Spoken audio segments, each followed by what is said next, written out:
You are now listening to episode 29 of the Let's Go Comic Show. My name is Justin. And I'm Matt.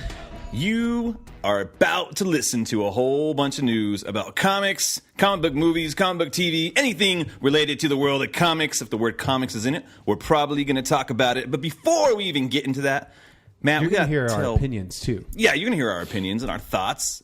And it's going to be based on our rating system. It's amazing. It's scientifically proven in the labs of Kid Star tested, Labs. Mother approved. Mother's disapproved, actually. I ran it by my mom. She said, no way, wash your mouth and wash your hands. And then she gave me a kiss on the cheek. So this week, we're going to put up our rating system of a don't go, a go, let's go, and a gotta go, up to the classic of all choices, breakfast cereal.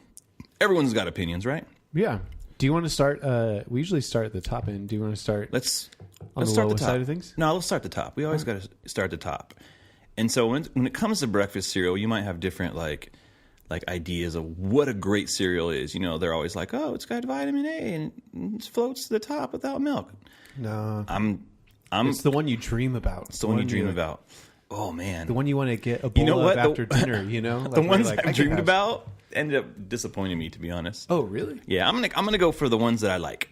Well, and into the ones I don't want. So, all right. There you go. All right. You ready? Yeah. You want to start or you want me to start? Okay. Gotta go. The highest rating we can give, Golden Grams. What? Yeah. Golden Grams is your gotta go? Why not? That's like graham crackers with milk on it. It's delicious. What? I'm already like pissed off right now. Okay, well, fine. If you want to go have cereal at grandma's house, you can have some Golden Grams. It literally has graham, like grandma in it. Grams. What's your gotta go then? Freaking Cinnamon Toast Crunch is the number one cereal of people all across the world. It's got cinnamon. You don't even have to eat toast. It's got toast in it and crunch. The things that you want your cereal to have is a crunch, right? Cinnamon Toast Crunch. Boom. 3 guys making cereal in a little factory, and you eat it. It's delicious. All right. So there you go. Those are gotta goes. What's your let's go? What's your let's go in the cereal situation? Why don't you start with let's go so I can judge you first? Yeah, go for it. Trix. All the colors, all the flavor. Freaking rabbit is looking for it, and he ain't gonna get it. Similar color, better flavor. Fruity Pebbles. Okay, that's fine. I have no. That's a let's go for me. I have no argument against that. I actually never really had. I wasn't allowed to have Fruity Pebbles. I could have Trix. I don't know. My rules in my house were weird. Oh yeah, dude. I wasn't allowed to have most of these. All the ones that I liked the most are the ones that I had the least. Probably. I think my dad was he was tricked by Trix. Oh, it's all like natural fruit flavors or something. Like, Dad, can I get some of that blue fruit? Sure. Dude, it was the 80s. There was nothing natural about they'd always Trix. have these commercials that are like, now coming in Trix. It's like the blue fruit. Like, I got blue Trix. Anyways, all right. Okay, go. So now that we've switched sides, a go for me, it's kind of like, okay, it's good, was Frosted Mini Wheats. It was kind of tricking you like, oh, there's a frosted side. It's good, but you don't. Frosted Mini Wheats is like leftover cereal. It's like, okay, it's there. We need to go get shopping, but we still have something tasty for you. But the frosted side is there. But there's also the side that the grown up. Remember the commercials are like, the kid in me likes to go nuts. And then the adult likes to go buy some books. So, yeah. You're probably going to judge me again. Raisin Bran is like a solid cereal for me, man. I like it. Maybe I grew up eating cereal with my grandparents a lot. We started this with it's the one you dream about. And Matt Ritchie's dreaming about bran flakes. No, it's a go. And Nature's Candy. The one I'm dreaming. It's a go, dude. No one dreams about the go. No one dreams about the go. That's what I'm saying. All right, fine. That's why I'm saying the go is like I'm so pissed a off. Go-to thing. Wow. I'm glad this. I was like, oh, there's like Lucky angry. Charms or something. There's not even a character. Lucky Charms is really good. Yeah, I would put that above. Sure, Lucky Charms is a go. Why not? Barely. Okay, fine. So my don't go, freaking the worst cereal of all time. This is actually one of the ones you're like, ooh, I wanted to try that as a kid. Freaking grape nuts. Didn't taste like grapes. Didn't even taste like nuts. It literally tasted like if you ground up a tree and poured milk on it. That's what grape nuts is. Not good. Don't go. Don't eat grape nuts. So what you got? What's your don't go? Don't go would be plain Cheerios. Oh, really? Yeah, dude. They're okay. Honey Nut Cheerios are at least passable, but Yeah. normal Cheerios, nah. All right. We used to just put a little bit of sugar on them. They were okay. Which is what I would do with grape nuts. Oh, that's weird, man. All right. Anyway, so that's how the show's going to go. This any indication, man. This is going to be... This is falling off the rails real. The sleeves are rolled up. Me and Matt are going at it on this episode. Episode 29 We're like is 2 minutes the last episode. Yeah, 2 minutes in and we're pissed. So there you go. Comic show Civil War. There you go. Civil War. Secret Civil War. All right, so there we go. We got our don't go, our go, our let's go, and our gotta goes. And on the rare occasion, if we truly hate something, it's just trash juice, and we have our own segment for that. So, Indeed. All right. So let's jump into some news, Matt. You were talking about the Flash War with me. Give me a little more insight. Yeah, so at New York Comic Con this last weekend, they announced that the next big story arc for the Flash side of things is something called Flash War. And Flash War. It's just... Bunch of guys in trench coats. I'm not excited about it. Yeah. Well, Because here's the thing. It's not even like... Because the Flash is the fastest man alive, right? So you can understand if, like, it was like, who's the fastest? We'll finally figure it out. Do you know what I mean? And we'll, like, I don't know. Maybe that's lame, too. But literally the writer, Josh Williamson, the question he posed is, who's the best Flash? And I'm like, there's no measurement for that. There's no, like, yeah. It just seems like, how are you going to base a story around that? It's just weird to me. Someone's going to be upset at the end of that story. And the fact that it's between White Wally West and Barry Allen. And if you're going to make it the Flash War, then include the other kid Flash too, man. Like, yeah. And so I don't know. So is he like the judge of this? Is he like... Yeah, that's what I was like, who gets to decide the winner? Like, are they actually going to fight? Like, how does this become a war?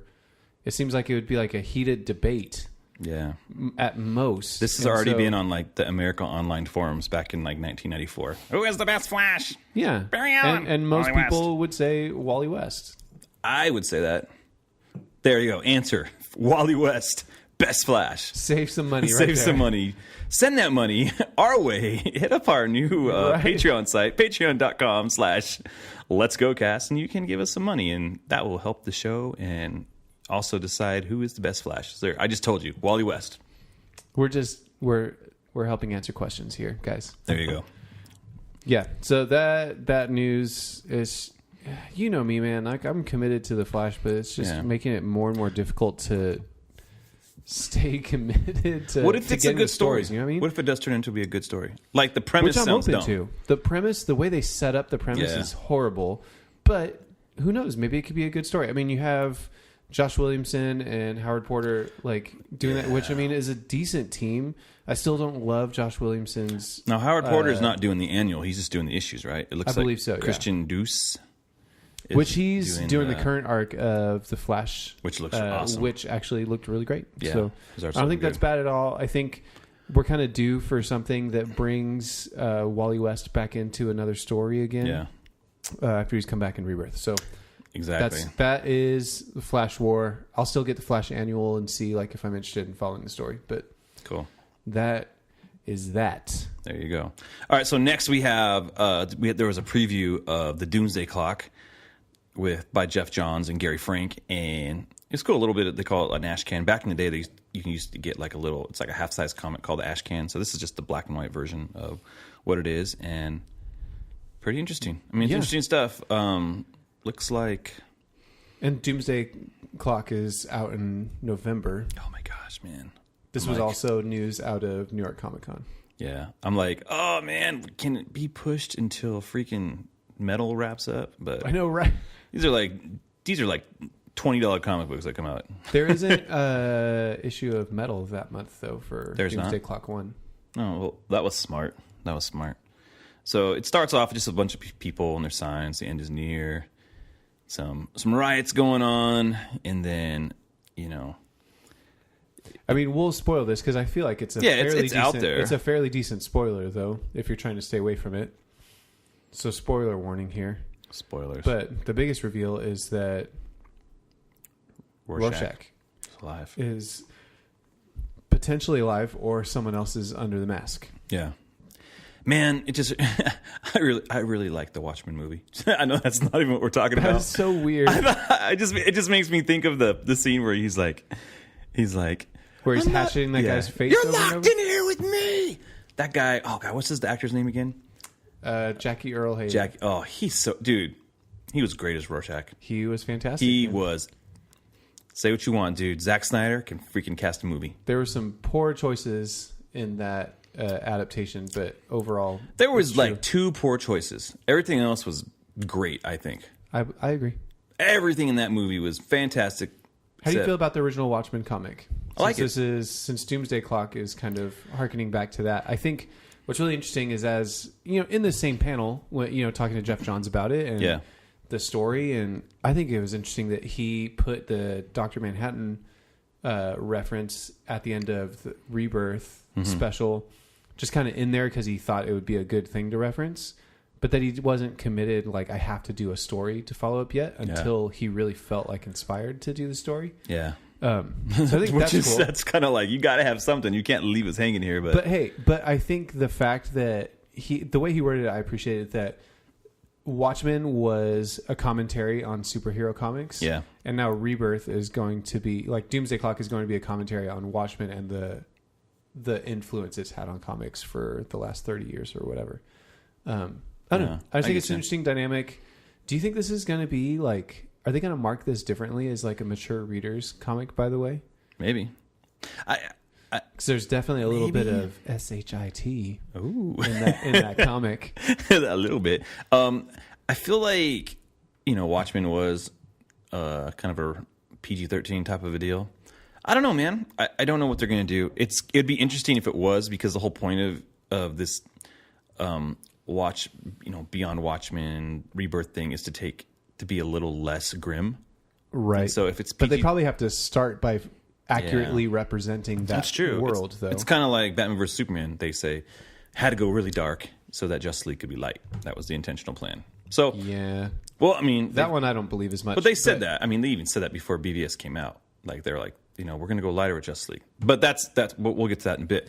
But I think that. I don't care. I don't have a problem with them going PG-13 on this stuff. Yeah. Until I think Gary Frank's art looks fantastic. It is. It's not the same as Dave Gibbons, but it feels like there's some sort of connection. Like it doesn't feel well, it's so through the panel off. grids and stuff like that. I get it. Maybe it's like a composition kind of thing where it feels similar to that. And so I think not a lot is revealed story-wise in those first 6 pages. Yeah. I do think the other thing that was interesting is that time has passed in the world of Watchmen, and we're actually I'm trying to think, like, is it like 7 years later or so? Something like that, right? But we're 7 years later, like maybe Batman retired. His legs It's broken. 90-something. I should probably know what it is, but November of 92. November 22nd, 1992. Well, there you go. There you go. Or maybe it's 23rd. That's the week. That's what it says. That's the week that Death of Superman was published, though. Exactly. And so that's really awesome. Interesting. I'm like, dude, I'm all for all these little love it, dude, and stuff. So I think it's gonna be good, man. Yeah. I'm stoked for it. I don't think Watchmen is untouchable. There's like, I think it used to be. I think once Jason Todd came back and Bucky came back from the dead, nothing's untouchable anymore. Those used to be the tenets. Like Barry Allen's dead, Jason Todd's dead, Bucky's dead. None of those things are true anymore. So now the trinity of dead is not dead anymore. Now it's like, I think all we have is Uncle Ben. If Uncle Ben and the Wayne stay dead, that's true. But Watchmen has now become, it's fair game, I think. Like, it's a property that DC has. They can play with it however they want. I think, so here's what it made me think about. And it's a little bit of a tangent. Go for it. So I think it's not untouchable if you have something new to say. Mm-hmm. I actually wasn't stoked about before Watchmen or whatever they did before. Yeah. Because one, I don't like prequels. Like the more that people do prequel stories, the less and less I like it. Okay. But then the other thing was like that really felt like trying to cash in on the idea and not trying to say something new. You think so? My opinion. Okay. In my opinion. All right. This feels like, although we are repurposing these characters, we're trying to say something about them. And not just what's next in their story, but to say like, no, like they were meant to say something. So what can we say about them as a commentary? And so what it makes me think of is There's a TED Talk in the past few years by Mark Ronson, so a producer. Like he did Uptown Funk was like probably what most people would know him doing. So he produced that Bruno Mars track. But he talked about just the idea of sampling and the history of it and what its importance has been in popular music. But what that made me think of is I think that a lot of people that think that the original Watchmen content is untouchable is, I think it almost feels like a generational thing. And again, not saying that all the old people, are sticking to Watchmen purists and all the young people are open to it. But I think there's this different view of things. If you take that view of music and you take the view into comics, you say like, I'm really curious to see like a good remix is a great song. And it's okay that it's using other ideas and repurposing them. And so it seems like it's a little bit of a continuation, but a little bit of like, hey, I'm going to take these elements, I'm going to respect them, I'm going to follow the rules that were originally set for them, but then I'm going to meld it into something new that's going to kind of launch us forward from here.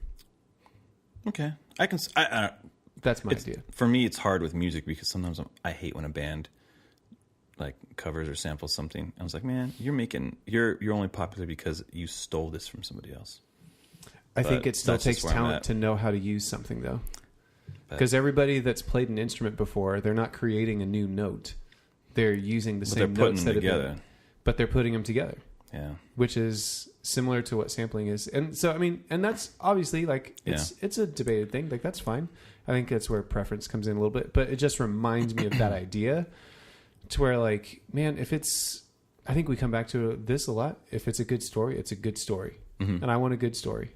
And if you use Watchmen characters to tell that good story, okay. That's fair. I feel like I'm getting hung up on the music thing, so I don't want to go. Oh. I don't want to go on a tangent. It's interesting that they talked to Dave Gibbons I think it was at Comic-Con, at New York Comic-Con, and they asked him if he'd be reading before Watchmen, and he says, "Well, I won't be reading it. You're lucky. I usually say no comment to these questions." And then he said he wasn't told anything at all. I know just as much as anybody else. I suppose I'm quite okay with it. It's just another day at the office. So sounds a little bitter. Like, man, they didn't. I'm thinking, why didn't they ask him to do covers or something? Yeah. Have him be a part. So I don't know. I have no idea. Like, he seemed to be a part of the last time they did it, of the Before Watchmen, which I liked Before Watchmen. I thought Minutemen was really good. Cool. All right.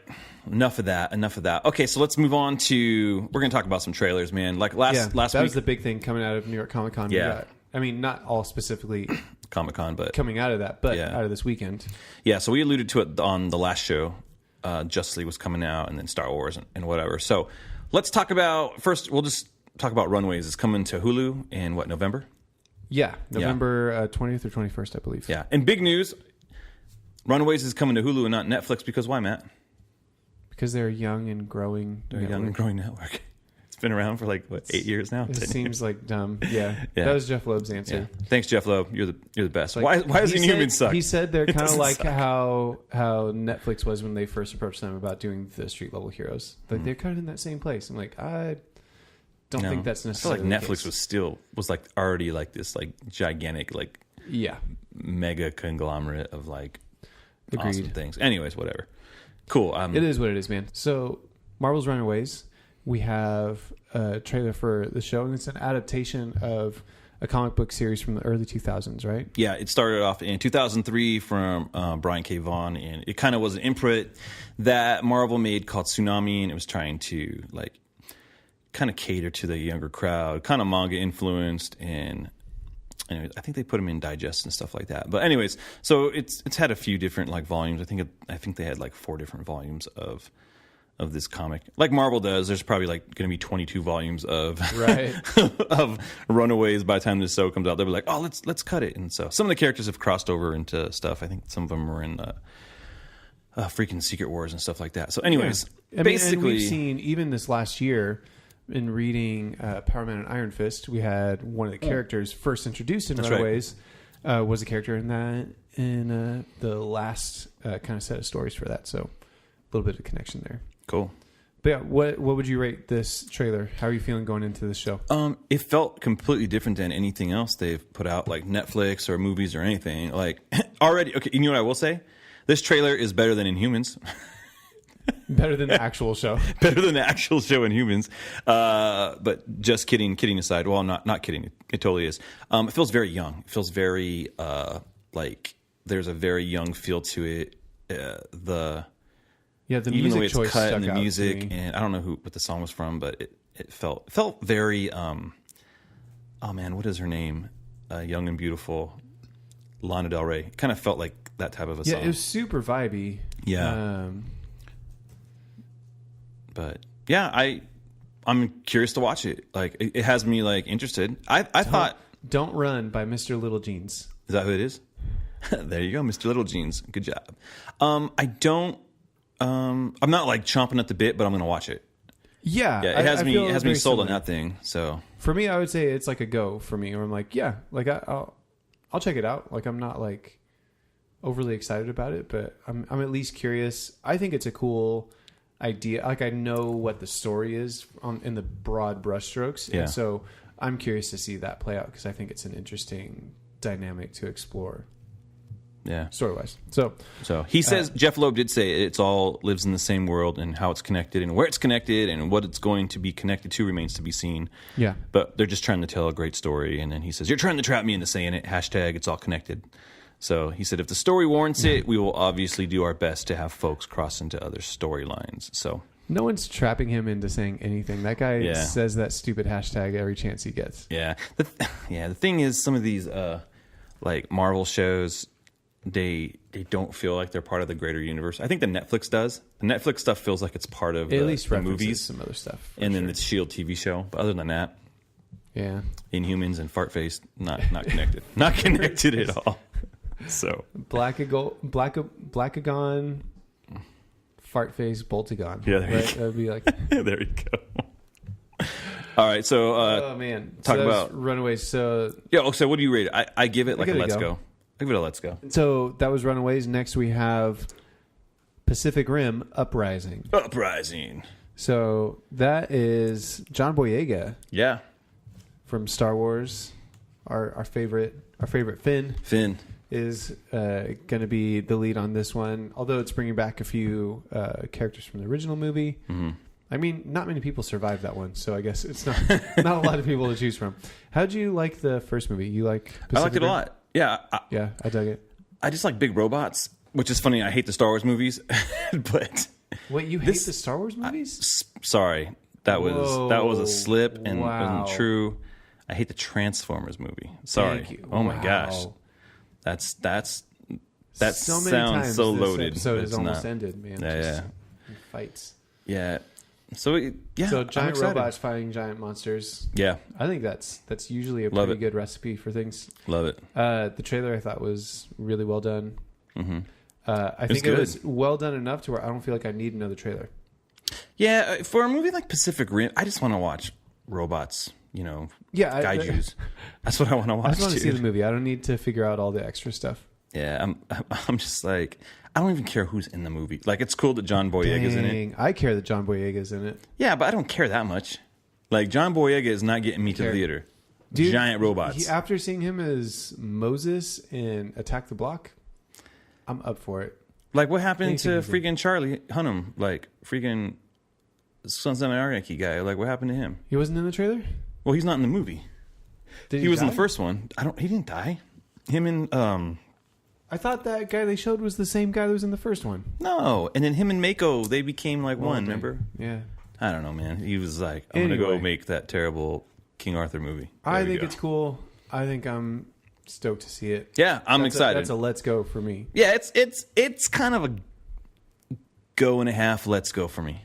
Wow, you're really getting precise on that. I don't got Movie Pass. I can't watch every movie. One day, wow. if Just I could watch the every movie, bitterness then I'd just be more leaks out. excited. But I'm like, I gotta choose wisely on my decisions. So Fair enough. there we go. All right, so let's upgrade. Let's upgrade to some good stuff. Not that that's not good. Wow. The stuff that we're really excited about, right? So let's talk about Star Wars: The Last Jedi. Star Wars: The Last Jedi trailer came out a couple days ago with Monday Night Football. What a weird way! What a weird way to drop the trailer. Like, hey, you know who loves Star Wars? And a poster. Football guys. Dude, who knows? I mean, doesn't matter. I'm generalizing. That was just a way to get more nerds watching football. Yeah, they're like, what is this barbaric sport? These guys. It's like These Quidditch. guys are it's like Quidditch. Oh, man. Anyways, yeah, the poster was cool. I get. You know what was weird? Yeah. Here's what I noticed. The only thing about the poster that somebody on Twitter was like, hey, vote for your favorite Star Wars poster. And I was like, you know what? Most of these posters, especially like post the original trilogy, it's kind of suck. They're just Photoshop like mishmashes, you know, unless you see like some of the Drew Strews and stuff that came out. These things are just whatever. But this poster, it was, I don't know. It didn't do anything for me. All right. It was like, okay, cool. there's a Star Wars guys. But Poe is on the side of all the evil stuff. You notice it's kind of aligned, like Luke and Leia are in the middle, and he's everyone. not going to be a bad guy. Poe is on the side of freaking the Empire, dude. Yeah, but you also had, and here's the thing. Here's the thing with this trailer. I'm excited to see this movie. I'm going to see it either way, but it's one of the movies. It's one of the trailers like that I've most been aware of editing possibilities in any trailer in recent memory. To where I'm thinking like everyone's trying to really figure out story things and like character moments from this trailer where I'm like, dude, that was edited together to make us feel those things. Like none of those things maybe even go together. Like, oh yeah, do you know what I mean? When you have like Rey saying like, I need someone to show me my place in all of this. Yeah. And then it shows Kylo Ren reaching his hand out. That might not even be the same scene. Yeah. Like he could be asking for his lightsaber from somebody. Yeah. Yeah, here's the thing with the Star Wars trailer, The Last Jedi, it didn't make me more excited for the movie. It gave me more questions, like it gave me curiosities. It didn't give me any kind of like, oh man, I can't wait to see what happens. I already want to see it. I already want to see the movie. Yeah. It didn't make me like, it didn't make me like, dude, why can't this thing come out tomorrow? Like that's kind of when you want to watch a movie really bad, you're like, dude, I need to see this tomorrow. Totally. And I don't feel that way about it. I feel that way about Thor. Like I really want to see Thor. I was thinking Ragnarok. that like the last trailer I saw of Thor, I was like, I want to go see this movie right now. The first trailer of Thor I wanted to see. Dude, so good. Like all I think about is these two little alien guys kind of like going back and forth like they're dancing. I don't know if they were or not. I just want to see what the heck's going on with that movie. Yeah. But yeah, so Star Wars, some of the interesting stuff. I loved seeing like Finn and Phasma fighting. That was interesting. Like Finn's wearing like some like Empire not soldier, like he's wearing like a director. Yeah, outfit. like he's maybe going undercover or something like that for sure. Luke, looks cool. Robot hands are heavy metal looking. Rey, like nothing. There's nothing with Rey that's like okay. She's doing exactly what I thought she'd be doing. She'd be training. She's on that island. I didn't mean she's training. She's on that island with Luke. Like I'm just. Yeah. I thought it was cool that it looks really beautiful. Like Rian Johnson. Gosh, yeah. Yeah, everything about it just looks good. It looks like a very pretty movie. I thought the little bits of dialogue were all very interesting. Yeah, well, it's all selective. It's all very, Yeah. very like Lucasfilm knows what they're doing. Yeah. Like they have a plan. There's a plan. Yeah. I mean, I'm excited to see the characters again. Mm-hmm. What's funny about it, I was telling Justin, probably we were talking about it like yesterday or something. But I showed my kids, like when it came online, I was like, dude, you guys can watch the trailer with me before you go to bed. And my 5-year-old Dash just said, "This is great. We already saw that movie." Well, because he's probably remembering the end. Because he remembers like Kylo Ren, he remembers Rey, but he doesn't like. He's not like thinking, "Oh yeah, that's something completely new." Because it's like, yeah, it's the same people, right? But that end scene is pretty like from The Force Awakens. It's kind of prominent in this trailer. Yeah, that's true. And so I think for a little kid, they might go, "Didn't I see that?" But that's a good point. But it's not like it's. I'm stoked for it. I think this trailer was a let's go for me. Yeah. For me, it was a let's go. It's like it's Star Wars. It's always gonna be Star Wars is always gonna be a let's go, even when Star Wars is bad. And Star Wars has only really been bad about 3 times. Right? 3 times in a row. 3 times in a row in the late 90s, early 2000s. That's all. Oh man! And all right. So, and then we get to the one where Justin thinks is probably the best one out of this batch. we have Probably. the new Justice League. Yeah. Okay, so let me just Hopefully say this. the last Justice League trailer. There'll probably be some weird AT&T one or something. And then every day now they've been putting out like a specifically themed one. Like I think one was called Friends and then one was called this. And Oh, geez. the one where he's like, I didn't bring a trident or I didn't bring a pitchfork, which makes me laugh every time. I like the last trailer that came out during Comic-Con better. Like that big 4-minute one. I think that one got me a little more like excited. This one was just like, okay, there's more footage. It seemed like more of the same to me. Yeah, it didn't move the like the gauge for me at all. But Justice League is the one I'm just more pumped about. Like I'm excited to see Thor because I think it's gonna be a fun time. I'm excited to see Star Wars because I want to see Star Wars. But Justice League is like DC Comics is my favorite. That's like my jam. If there's one thing I'm going to probably buy the most merchandise of, it's going to be Justice League. You know what I'm saying? Yeah. Like action figures will be purchased. Like stuff will be like, there will be memorabilia. And so the stuff I liked about the trailer, they gave you Superman without giving you Superman. They kind of alluded to Clark. Right. And I don't know. Never mind. I can't say what I know. I'm like, I don't want to say. I'm not going to say anything. Justin's got the inside No, scoop. I just don't want to say anything. I love all the little character beats that are kind of in there because that's what I'm hoping. Because these stories sometimes have like a generic premise, like we know that. Yeah. Like Steppenwolf is going to be looking for mother boxes, and there's probably going to be a war, and Superman comes back and wins the day. Da da da. But what I hope pads it out is the interaction between characters. And I'm liking what I'm seeing with like kind of Flash's his goofiness and his awkwardness. And you kind of see this like it's Bruce seeing him as, oh man, that's kind of how Robin was. And like, Wonder Woman kind of going, see, you need friends. There's a little bit of that. And then I'm loving Aquaman more and more. Like a year ago, I wasn't into this Aquaman idea, but now I'm like, he is Brave and the Bold Aquaman and it's awesome. He's not like, hey, my finny friends. He's not the goofy Aquaman from the 60s. This guy's like, yeah. It's like he's just like pumped about everything. He's just like, let's do it, And so he seems kind of dumb. I don't think he seems dumb because I feel like they're painting him as kind of. I think they're painting him as strong man is strongest alone. Like, no, that's not how the saying goes. Like, that's the opposite of that saying. I think they're painting him as just like kind of the loner type of dude who's just down the party. Like, all right, fine, I'll do this. Let's do this. Like he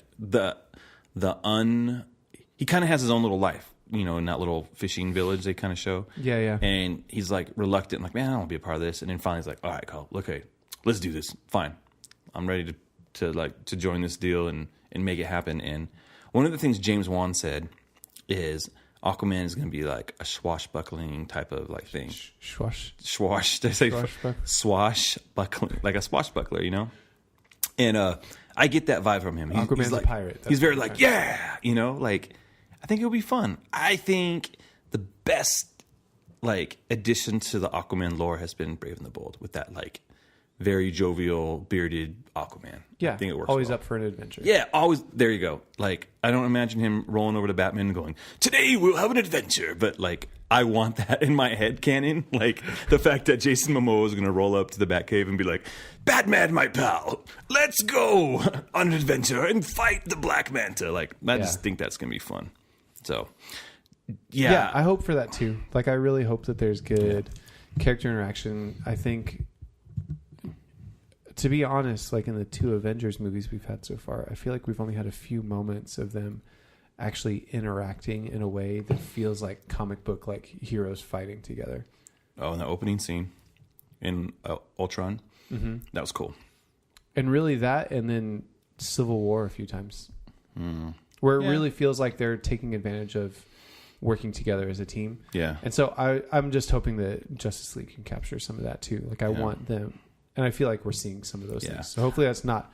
The ones we're seeing aren't the entirety of everything, but that we'll still be able to see some more. I'm hopeful that it's going to be a fun movie. I'm not looking for it to be like The Dark Knight. I'm looking for it to be a fun movie that you're like, oh man, that was good. I'm glad I went there. You can high five and see some fun moments.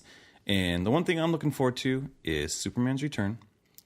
Because Jeff Johns said, maybe not his return, but like what he does. Yeah. Jeff Johns said, get ready to have more favorite Superman moments on film. And I'm really curious because they didn't do this at all in the trailer. is what is Danny Elfman's theme going to be like? Like, what the heck is that going to be? Well, and we haven't talked about that in the past couple of shows, but the word on the street is that he's incorporating the classic Superman theme, the John Williams theme. Yeah, but he was very careful to say that he was going to incorporate it into a one part. And so I think a lot of people caught that and like, he's going to bring back the classic themes.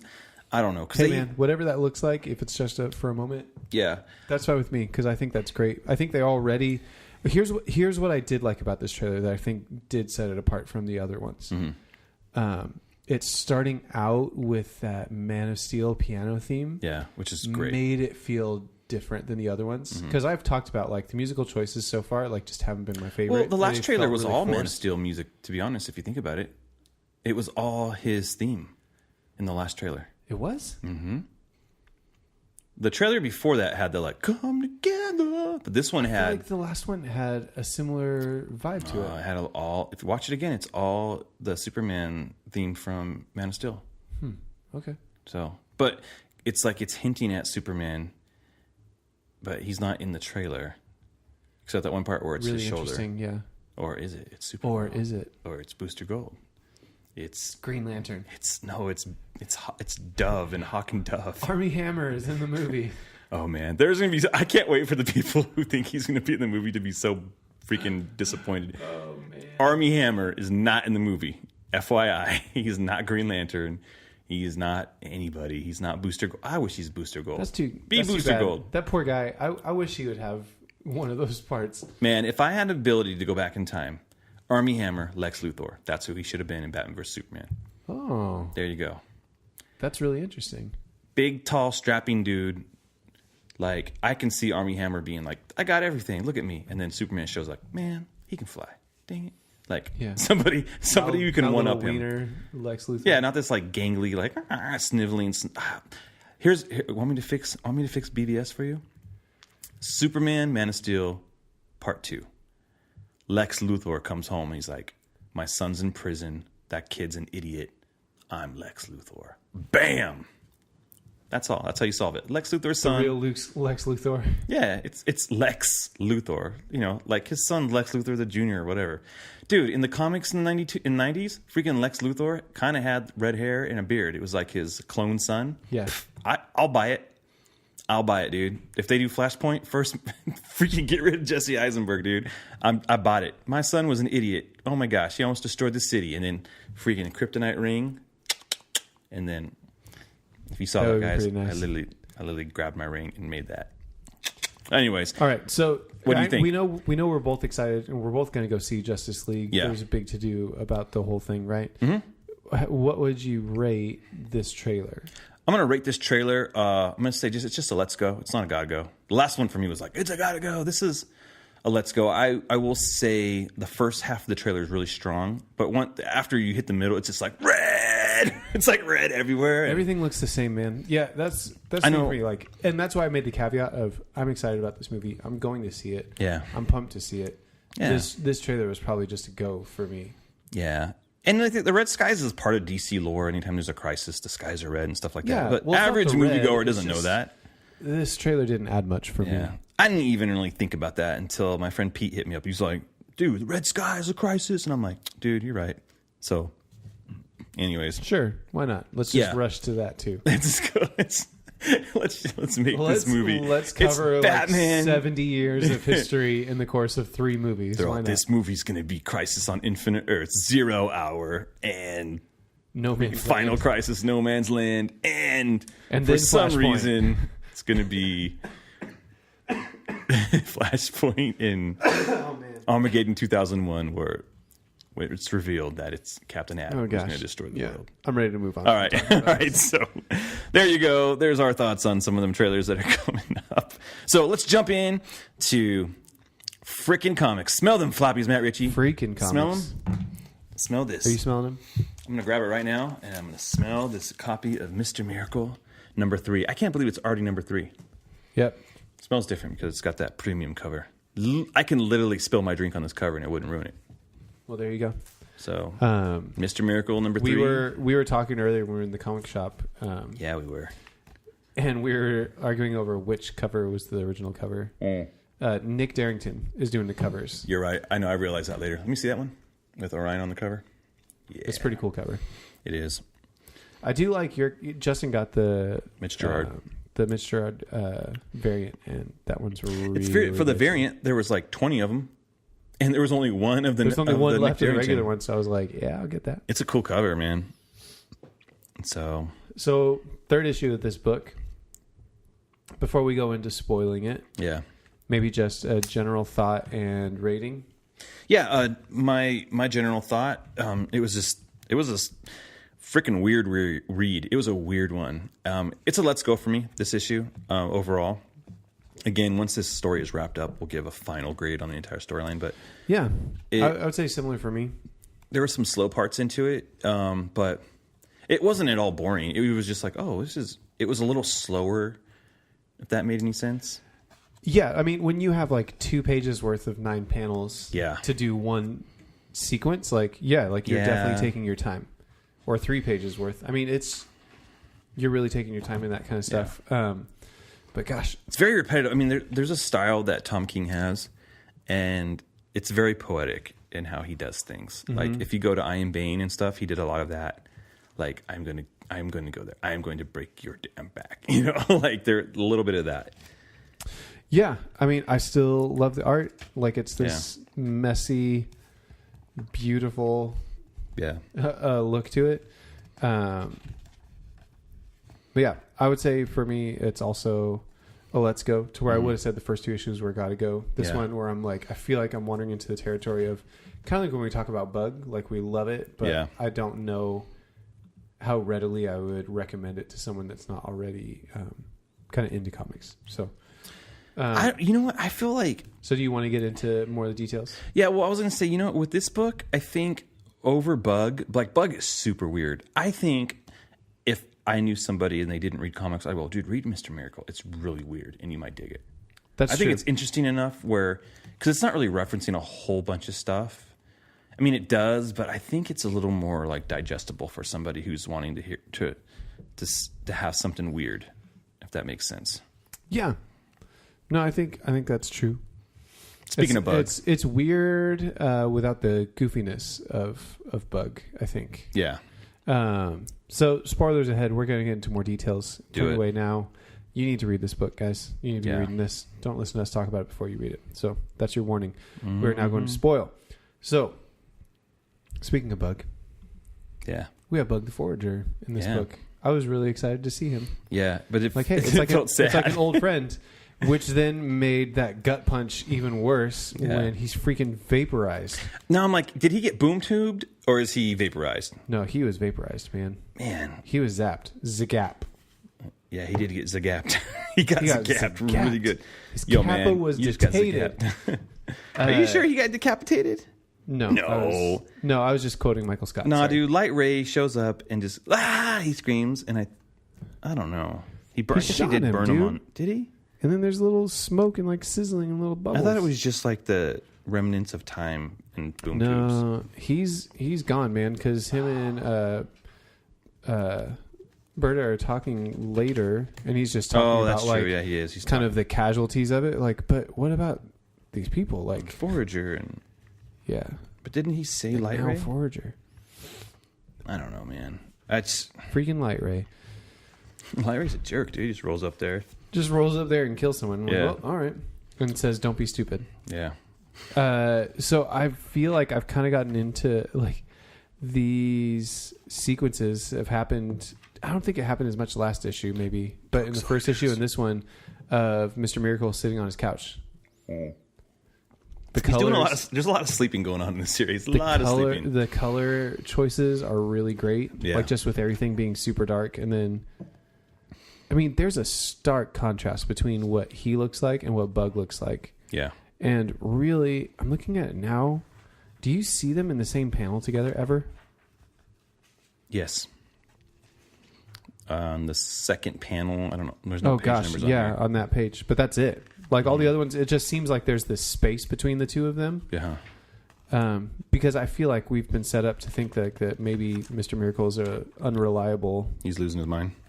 Source of information. Yeah. I mean, even watching him, you watch him pour his milk, Mm-hmm. and it's like overflowing out of it and stuff. Like, you know something's wrong. Yeah. And I don't know, just the way the Bug's talking to him, it just I question whether he's really there or not. But Yeah. But he's And there. even He's clearly there in that picture.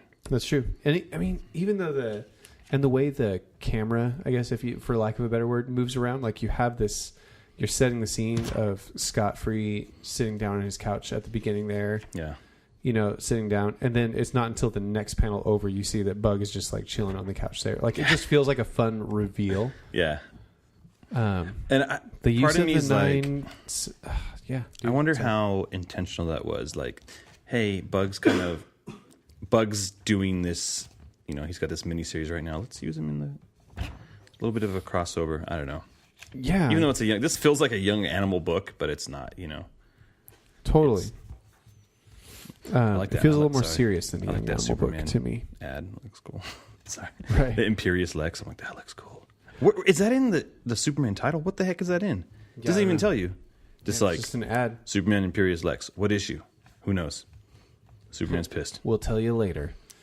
One thing that was interesting was when he goes to speak to Orion. Yeah. Who's the dude doing all the crazy like announcing of? I thought it was Glorious Godfrey, but it's not.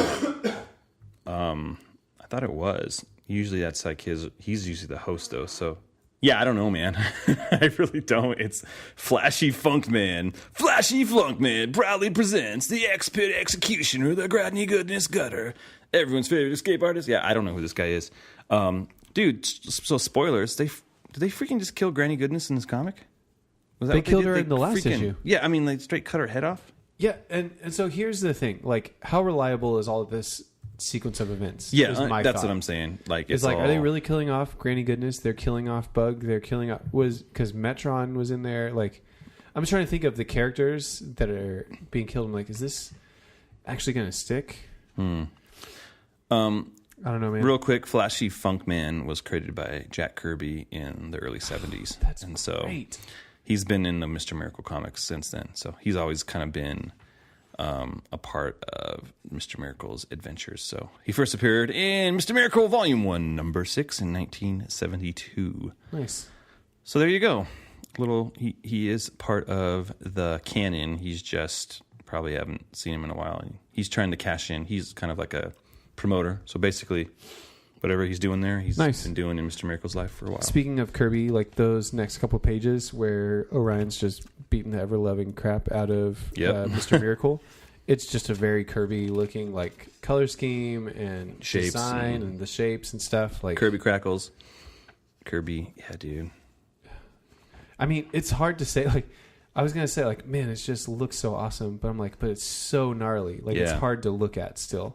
Yeah, it was definitely uncomfortable. Like, is Orion usually this horrible of a person when being portrayed in comics? Yeah. Okay. He's very much a war dog, dude. Like, just he's ready for battle. He's stubborn. Oh man, there was such a. I don't know what the issue was, and I don't know if it was Mark Waid or Grant Morrison that wrote it, but it was the JLA comic that was just called JLA, and there was a point where Orion did something, and it pissed off Aquaman so much, and he was like, "This is not settled," and it was like harpoon, beard, long hair Aquaman, where it was like, nice. We're gonna handle some business later on, and like Orion was like, "Forget you, fool," and like I don't know where the resolution came to. I still remember like years ago that scene where Aquaman was like, "You don't do that.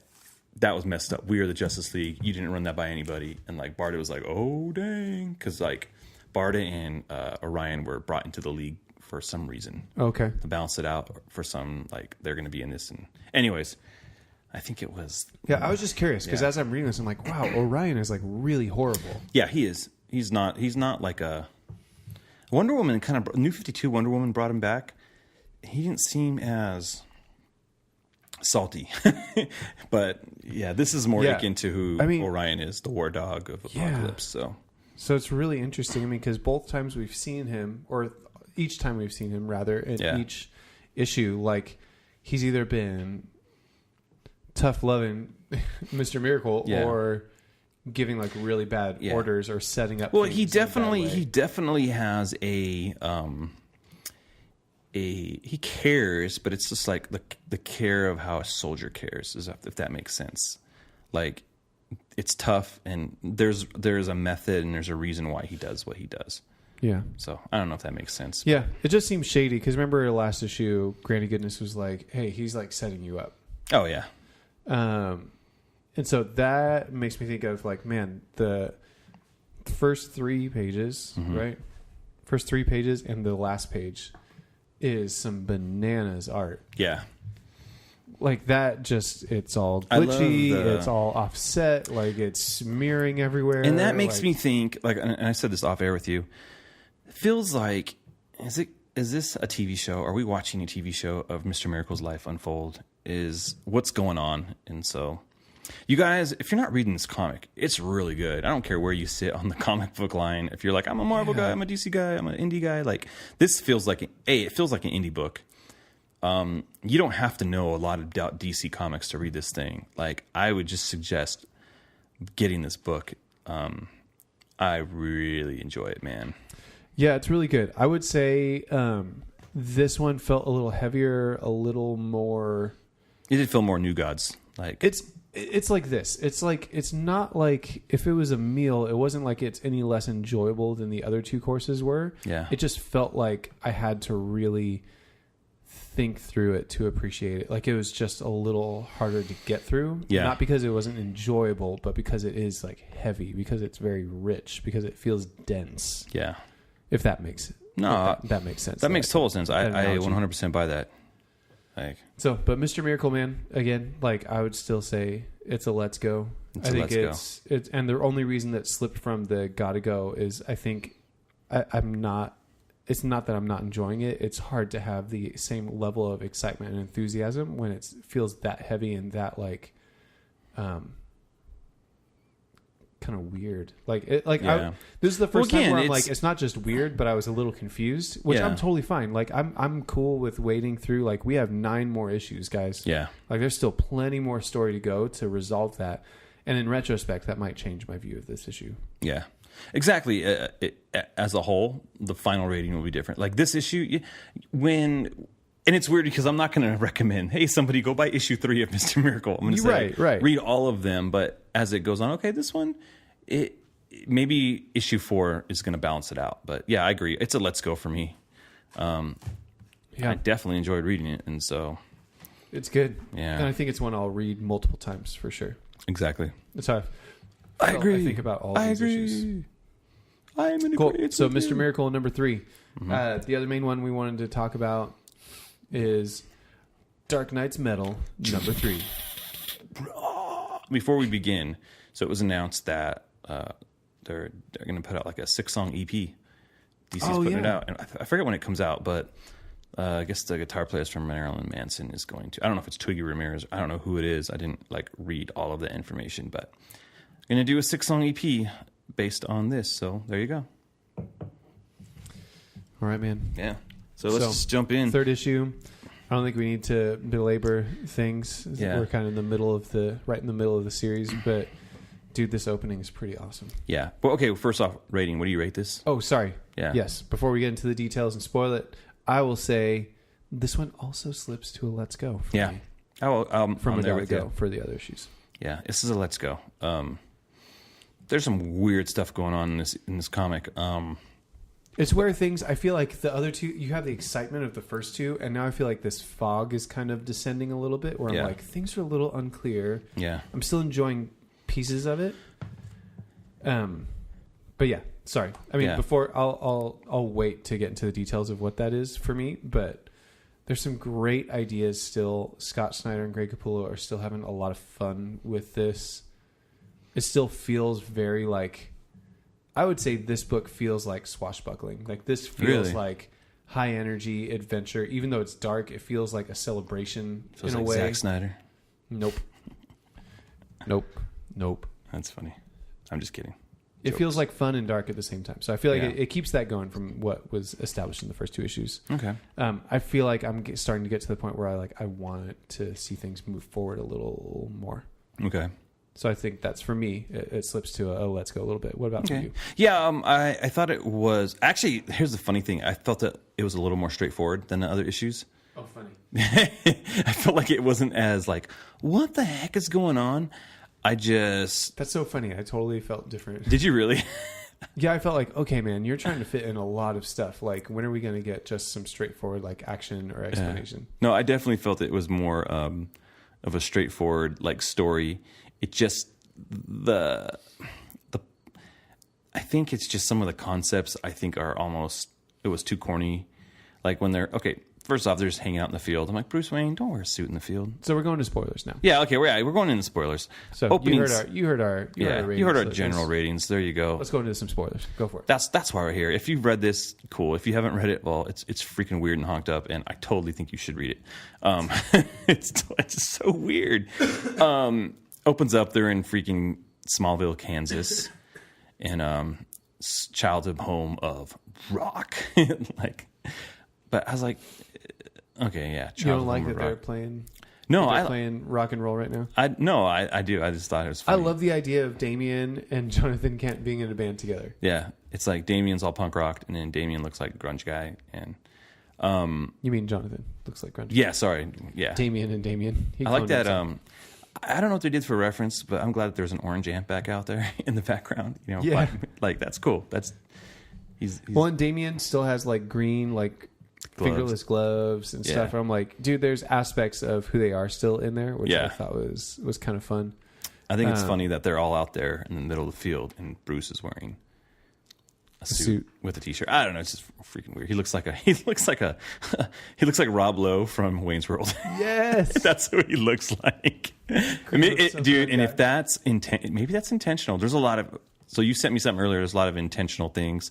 So tell us about. So what's interesting here musically, you have the boys are singing "Na na na na na na na Batman." Yeah. Right at the beginning, so that implies the Batman 66 theme. Mm-hmm. Jump to the end of the book, everything's burning down, and the Batman Who Laughs asks, for a song to be put on the jukebox. They ask what song, and he says B66. Yeah. What's that mean? Batman 66. What? And you also Scott have Robin. Bruce Wayne saying like, no, like I told you it was this chord and this chord, right? Yeah. And those could be chords played over the top of the Batman 66 theme. There you go. I actually literally sat down at the piano before Justin came over. Did you really? Check. Yeah. I was like, oh, dude. You know what we should do? When the show's over, we should record you playing that. Just a little outro. Maybe. Well, we'll see. We'll see what happens. We'll see what happens. No promises, but you should do that. So, Matt, got special powers. I think that's like a musical thing. Okay, so another Easter egg I read about. Yeah. Well, it's not really an Easter egg, I guess, but just something, a little flair. Like we've talked about in each issue, Greg Capullo and the way he's designing characters and the hand gestures of different characters and how things are laid out. Like everything's like a metal reference, right? Yes. Tell me when you looked on... it's as soon as, Barbados comes out of Bruce Wayne's chest. Yeah. On, what's that, second page? Which, that's the part I was like, I didn't like that. I don't know that wasn't my favorite. Yeah. But it is very metal. Yeah. It's super metal. It's just... Especially with the bat symbol in blood, like before that happens, showing up on his chest. Yeah. That's kind of cool. I'm not going to lie. Yeah. When Barbados is talking at the bottom, so you could see, what does the word see look like?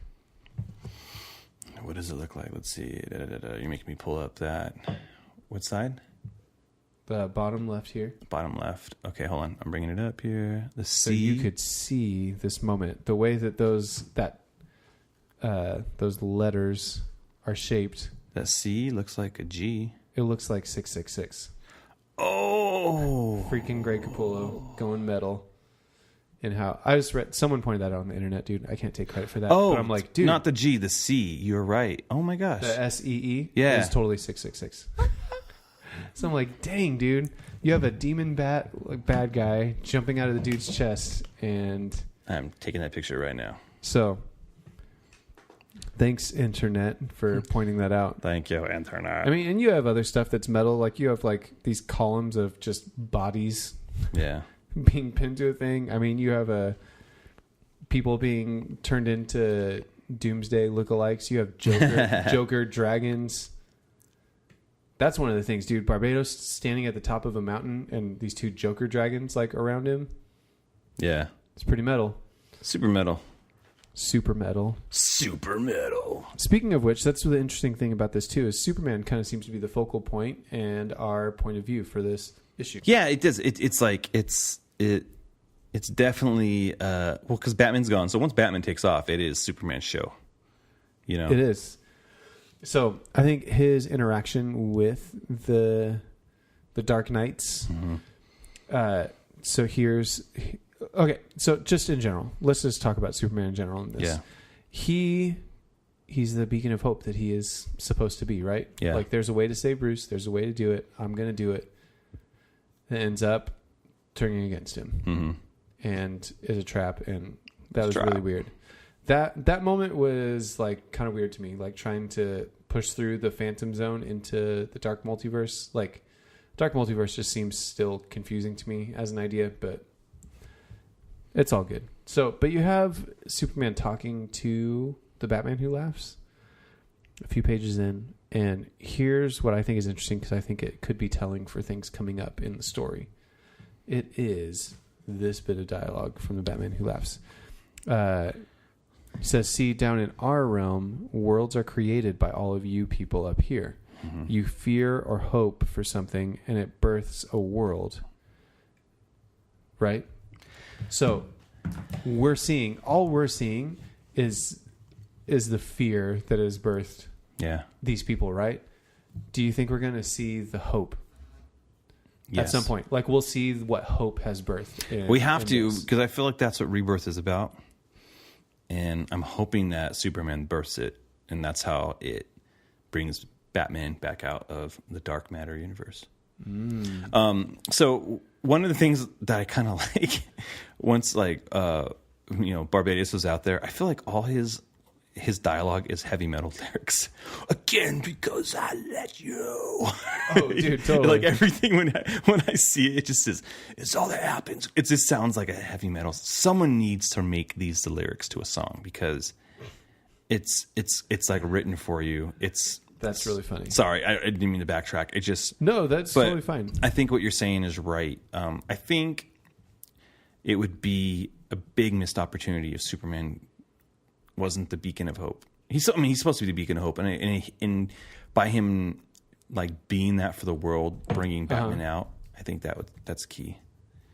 I think that would line up well with Justice League coming out. Yeah, I mean, and whether it's him or synergy, yeah, maybe it's all of them together or something. But I mean, shoot, it would be cool to see Batman be hopeful for something. You know what I mean? That like he learns from his changes. The only thing I would be like, why is it always got to be Batman?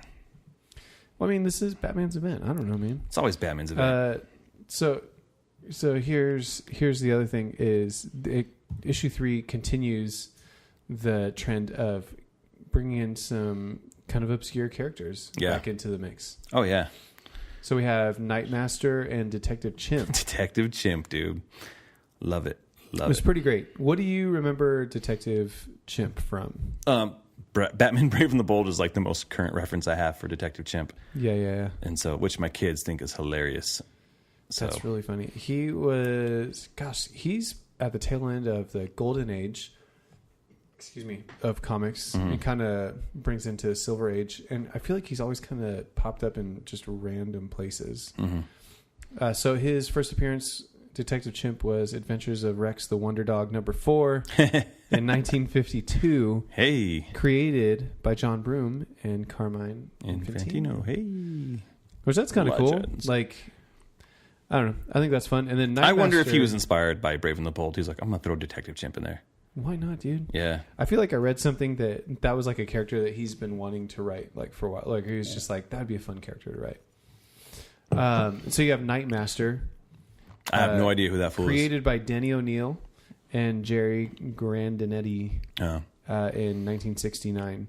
So he seems like a sword and like sorcery kind of guy. You know what I mean? And the fact that he's running like a pub. I'm the proprietor. Yeah. I was like, that's kind of cool. Yeah. It's short-lived a little bit because then you see him in that panel and it looks like his head's just there and there's a sword through it. So, Yeah. poor guy. I like Nightwing in here. He looks cool. Yeah, It made me want to read Snow, his. Nightwing. Yeah, Jon Snow. It makes me want to look at. It says for more on Jon Snow, Nightwing, read Gotham Resistance, and I'm like, I want to read Gotham Resistance now. Yeah, Looks cool. and I think the interaction between him and Damian is always good in any book they're in. Mm-hmm. But you can see a little bit of Damian, like just like Bruce was kind of like feeling a little insecure, a little afraid, and that kind of stuff. You kind of see Damian lashing out a little bit from what he usually does. And even I loved that moment of like Superman being like, "Hey, I'm gonna go find him." Yeah, and Damian giving him a hug and being like, "Thank you." yeah. Okay. I'm glad you brought that up because to me that it was a really nice like. It brought him back to he's a boy. He's a little boy, man.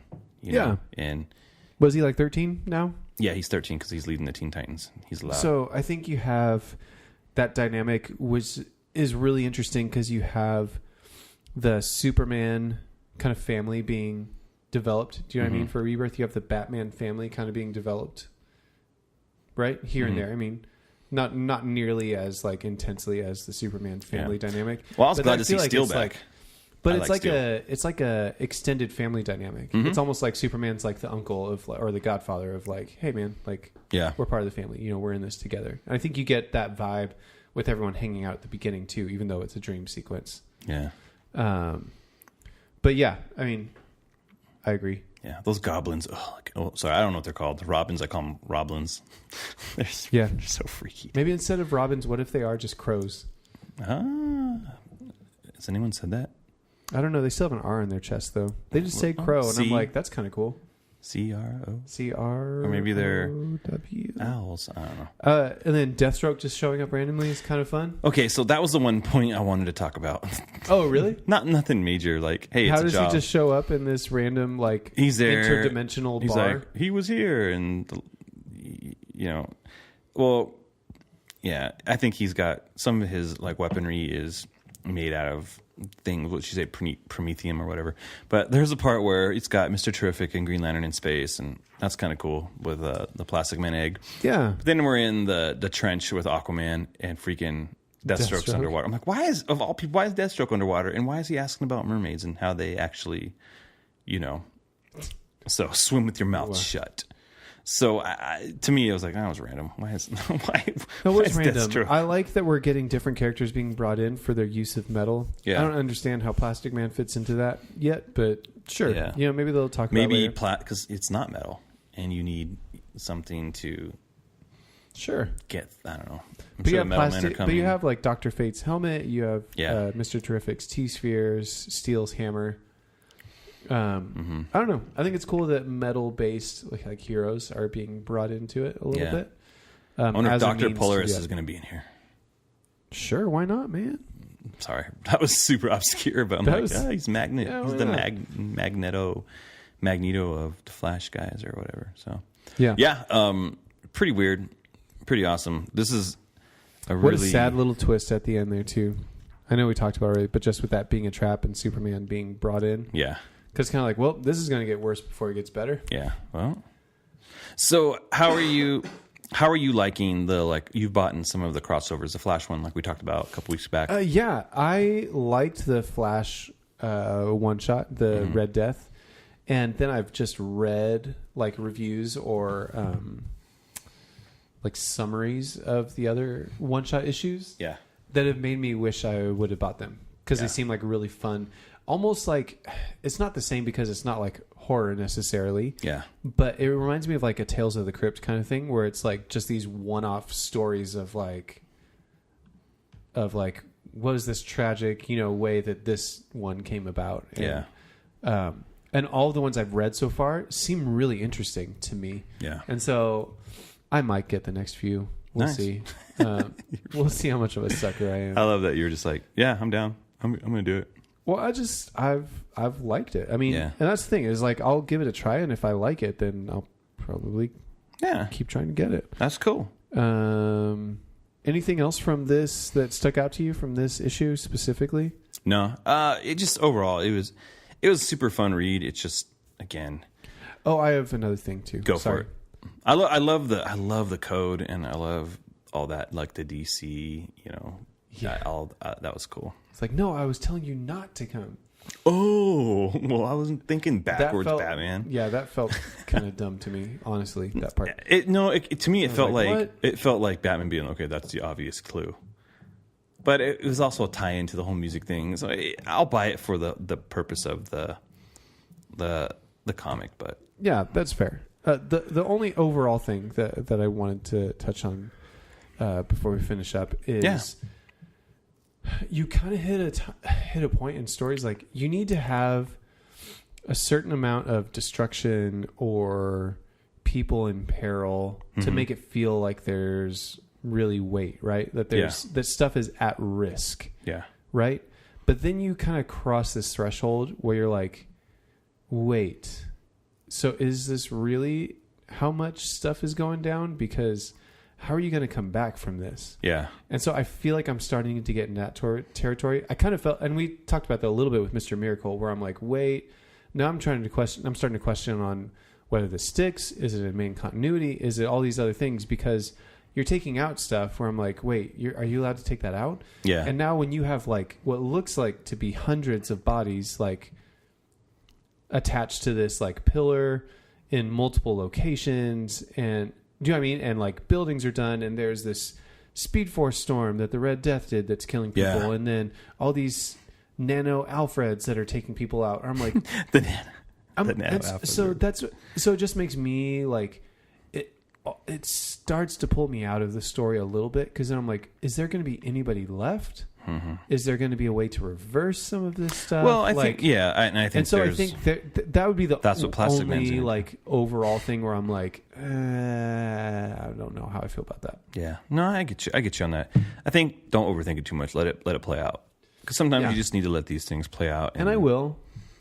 It's okay to have questions. I guess that's the fun part of it, but I just look. I don't. Here's the thing. I don't go into a comic book looking to nitpick. Yeah. But there are sometimes things that just kind of pop up. You could have fooled me, like, Matt Ritchie. Shut up. Yeah. Oh well, that's the overall thing. I think there's this. I get it. There needs to feel like there's weight to it. Like there are stakes. Yeah. But it also needs to feel like you didn't completely overshoot those stakes, and it's like this is just bananas, like unrealistic. Yeah. No, I gotcha. So I don't know. I'm still in it. I'm still excited to get this. Yeah. I mean, I'll still keep getting the book. So yeah, it's definitely next month we have a break from the Batman metal title, and that'll be Batman Lost. He's all, man, I get lost. I'll get out. He's all, haven't you read Batman? Which means we're that much closer to Hawkman Found. I'm just saying. Yep. Like, I'm looking forward to that. There you go. So who's ready for that? I am, actually. I'm like, okay, yeah, I'm ready for some Hawkman. So just to review. Yeah. Dark Knight's Metal number 3. Let's go. Let's go. Dark Knight's Metal number 3. We need a Dark Knight's Metal theme song. Just double bass. Yeah, just blast beat real quick for a few seconds. Awesome. So that seems like it's our show this time. That is our show, Matt. It was fun. I think it was fun. Do you think it was fun? I think it was fun. I'm disappointed in your cereal choices, but other than that, it was good, and I like hanging out with you. Dude, I'm just going to go eat some cereal right after this. Go. That sounds so good. Go have some, dried oats. Don't even pour milk on it, dude. Just eat it straight.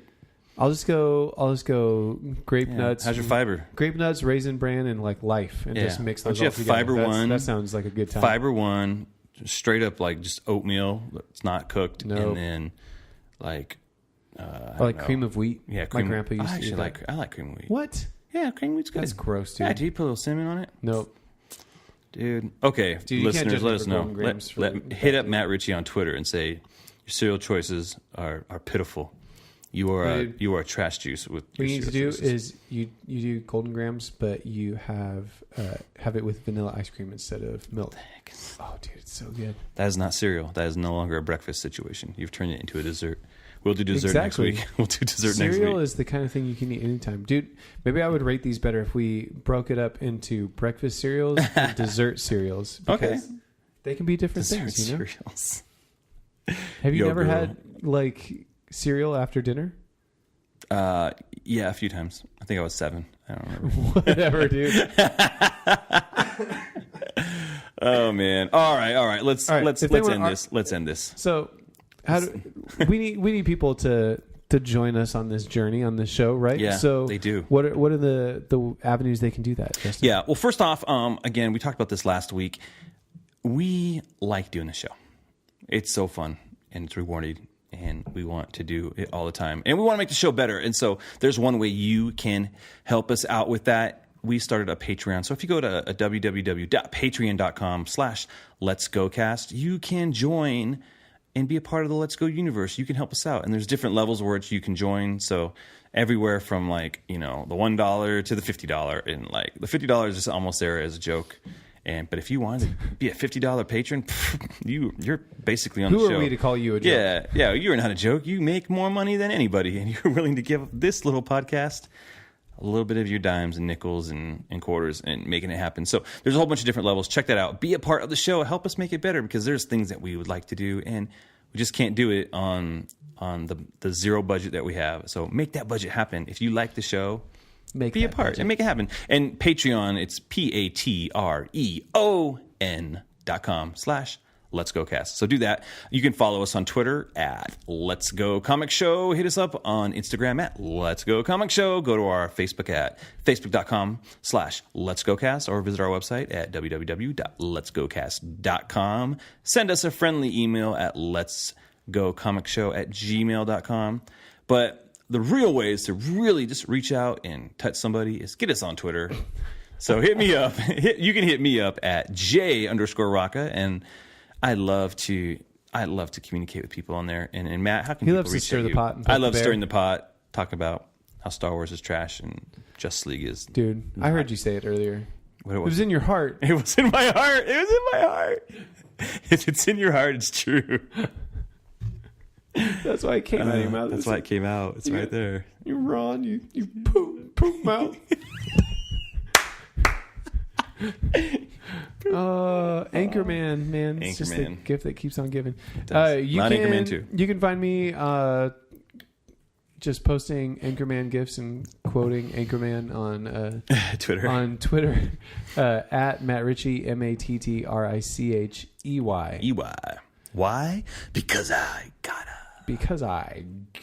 That's right. There you go. All right, so thank you for listening to... Thanks so much, guys, for listening in. Let's Go Comic Show. Please leave us a 5-star positive review on iTunes. That would help us out a lot. And check out our other show, the Let's Go Podcast, also at letsgocast.com. Check that show out as well and give some of that support. So my name is Justin. I'm Matt. Let's go. Let's go.